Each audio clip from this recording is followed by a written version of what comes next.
Halo teman-teman, apakah lu mengalami ketika lu dapat email yang berulang-ulang terus, email yang berbeda-beda atas STP yang sama? STP atau SKP yang nomor STP-nya sama, tetapi dikirimkan melalui email yang berbeda, barangnya sama, tetapi nomor nomor suratnya berbeda. Ini kacau balau nih ya, ini kacau banget nih ya. Nomor suratnya berbeda, tapi isi STP-nya sama, dikirimkan berulang-ulang melalui email. Nah, seolah-olah itu seperti tagihan yang berbeda, padahal itu tagihan yang sama, gitu ya. Tetapi kan tagihan yang sama seharusnya kan hanya boleh ada satu surat dong. Tetapi kok ini bisa bersurat-surat yang berbeda-beda, nomornya berbeda, padahal isi tagihannya sama. Nah, ini adalah kekacauan dalam konteks teman-teman ya, kekacauan semakin amburadul industri tipu-tipu di perpajakan ini teman-teman ya.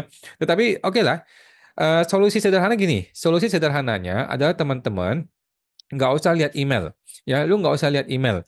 Lu cukup lihat di korteksnya saja. Jadi di korteksnya itu kan ada bagian pembayaran, ada bagian daftar STP yang belum terbayar. Nah, cukup lihat di situ saja. Oke, udah nggak usah ribut, nggak usah marah-marah ya teman-teman ya. Kita sudah terbiasa dengan kekacauan di korteks ini. Udah sabar-sabarin aja. Intinya fokus pada daftar STP yang muncul di Cortex.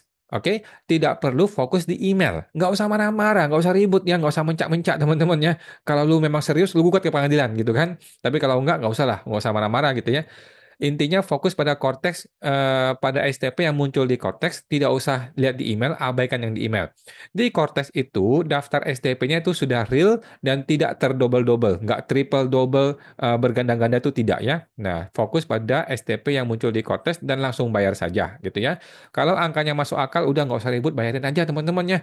Daripada lu ribut, AR juga bingung. AR juga nggak tahu itu barang dikirimin via email, dia nggak tahu juga gitu loh. Jadi AR juga bingung gitu. Ya udahlah, bayarin aja teman-teman ya. Nah, jadi seharusnya di sistem Cortex itu tidak akan double. Double itu terjadi di email, di mana email itu adalah kekacauan luar biasa. Salah satu kekacauan di Cortex adalah membuat email yang berulang-ulang, kemudian nomor suratnya dia generate sendiri secara otomatis, nomor surat baru padahal isi STP-nya sama gitu ya. Akibatnya sistem Cortex menjadi tidak reliable, menjadi tidak bisa kita percaya nih barang Cortex ini ya. Dia tidak reliable gitu loh. Apa yang dia kirim tidak bisa di-reliable. Kita nggak bisa rely on apa yang dia kirimkan melalui email itu. Akibatnya kita mesti double check lagi, cross check lagi, sehingga terjadilah apa istilahnya? Orang jadi distrust, jadi nggak percaya sama Cortex gitu ya. Padahal ide awalnya kan Cortex lebih canggih, lebih aman, lebih terpercaya gitu kan. Tetapi yang terjadi malah sebaliknya. Oke lah, kita membiasakan diri. Oke. Gue akan sampaikan ada pers rilis ya dari DDTC ya. Langsung gue sampaikan aja di berita DDTC ini supaya teman-teman langsung tahu juga. Bermunculan surat teguran yang tak sesuai di Cortex ya. Jangan khawatir katanya DDTC ya, luar biasa ya. DJP meminta WP tidak perlu khawatir apabila menerima surat teguran yang berulang-ulang atau tidak sesuai pada akun di Cortex sistemnya. Direktur Penyuluhan Ibu Dwi Astuti yang terhormat menghimbau WP segera melakukan pengecekan melalui akun Cortex masing-masing jika terima surat teguran secara berulang atau merasa ada ketidaksesuaian pada surat teguran tersebut ya. Jadi tidak ada permintaan maaf dari Dwi Astuti, tidak ada rasa malu, nggak ada rasa bersalah, nggak usah. Intinya lu yang salah, oke? Intinya wajib pajak Anda yang salah gitu teman-teman ya.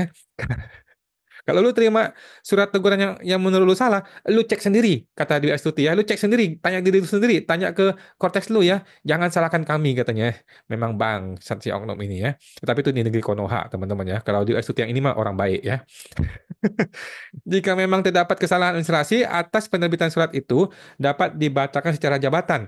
Pertanyaan gua, Bu, kalau WP-nya bodoh, dia bayar bagaimana, Bu? Kalau WP-nya nggak ngerti, kalau WP-nya tidak tahu ini apa, langsung dia bayar bagaimana, Bu? Apakah DJP minta maaf? Apakah DJP kembalikan uangnya plus bunga plus sanksi?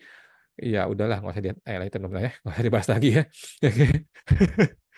Terdapat surat teguran yang seharusnya tidak diterbitkan atau karena ada kesalahan administrasi di internal DJP, maka surat itu dapat dibatalkan secara jabatan. Pertanyaan gua, dibatalkan iya oke, tapi dikasih bunga nggak? Dikasih minta maaf nggak? Dikasih tambahan sanksi denda nggak buat kita?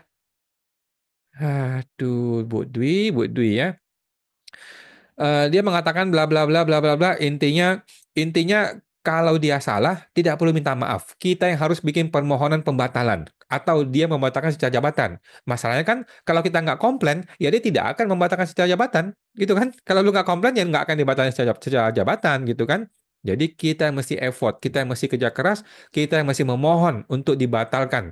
Ketika kita memohon dibatalkan, dicek dulu sama dia. Enak aja lu, nggak langsung dibatalin, bos. Ya, jadi apa kesimpulan gue? Kesimpulan gue adalah Cortex ini adalah barang sampah yang sudah sudah tidak perlu kita permasalahan lagi, teman-teman ya. Sudah nggak usah lagi lu marah-marah. Udah sampah, udah busuk, nggak perlu lu marah-marah lagi. Intinya, ketika lu merasa ini tidak reliable, ya sudahlah. Eh, angkanya masuk akal apa enggak? Kalau angka STP itu masuk akal, lu bayar aja, usah selesai, teman-teman ya.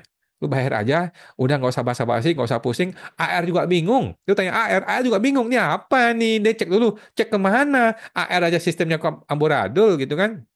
Jadi udahlah, kalau angkanya masuk akal, lu bayar saja, lu anggap aja buang sial, lu anggap aja bantuin Prabowo untuk makan siang bergizi gitu ya, anggaplah lu membantu negara gitu teman-teman ya, udah nggak usah basa-basi, nggak usah marah-marah lagi gitu teman-teman ya. Tapi kalau angkanya besar dan nggak masuk akal, atau lu merasa kayaknya gue nggak terlambat bayar pajak deh, gue nggak pernah terlambat lapor pajak, sudahlah, lu boleh mengkomunikasikan ke AR, tanya ke AR, Pak AR, apa ini Pak AR, tolong cross check dong barang apa ini, nah gitu ya. Nah nanti kalau memang ternyata lu tidak bersalah, lu bilang ke AR, tolong batalin dong, gitu ya. Nah, tetapi AR kan mungkin akan bilang, menurut Undang-Undang PMK sekian, Anda mesti mengajukan permohonan pembatalan SKP atau STP ya. Silakan teman-teman ya, lu silakan mengajukan permohonan pembatalan SKP atau STP, nanti akan dibatalkan secara jabatan atau dibatalkan melalui permohonan itu teman-teman ya. Itu teman-teman ya, supaya teman-teman ketahui, udah nggak usah pusing teman-teman ya. Nggak usah pusing dengan email, fokus pada Cortex STP yang muncul di Cortex. Setahu gua di situ tidak double. Oke, semua teman tuh sampai jumpa lagi.